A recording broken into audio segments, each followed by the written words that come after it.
সেদিন আমার ভাই ভাবি আমার রুমে ঢুকছে, রুমে ঢুকে এসে বলতিছে, এই তারেক, আমাদের ঘরে আরেকটা বাচ্চা লাগবে।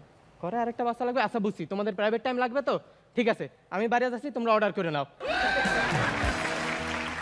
বাপ মা কথায় কথায় খোটা দেয়। আচ্ছা আমি বাপ মারা যাই বললাম যে আচ্ছা আম্মু চা বানাই দেবে একটু। ইস, তোর যদি বউ থাকতো আজকে একটা। কে বউ কি শ্রীমঙ্গলকে পাতা এনে তারপর চা বানাবে? আবার বললাম যে আম্মা বাইরের থেকে খাবার অর্ডার করি। বাইরের থেকে খাবার অর্ডার করবি? ইস, আজকে যদি তোর বউ থাকতো। আমি বলছি আম্মা আজকালকার বউকে হাতে রান্নার যা অবস্থা, প্রত্যেকদিন বাইরেই খাওয়া লাগতো। সবাই ঠিক আছে, হ্যাঁ আমার দাদু একমাত্র আমারে বলছে যে শোন তারেক, তুই একমাত্র ঠিক পথে আসিস। মরণাপন্ন সময় সে আমার ডাইকে বললো যে তারেক দেখ, তোর মতো আমারও সবাই চাপ দিচ্ছিল বিয়ে করে ফেল, বিয়ে করে ফেল, কিন্তু আমার কি জন্য বলতেছিল যে মরার সময় অন্তত মুখে পানি দেওয়ার জন্য হলেও কেউ লাগবে। এখন আমার দেখ এই অবস্থা, এখন আমার পানি খাইতে ইচ্ছা করতেছে না।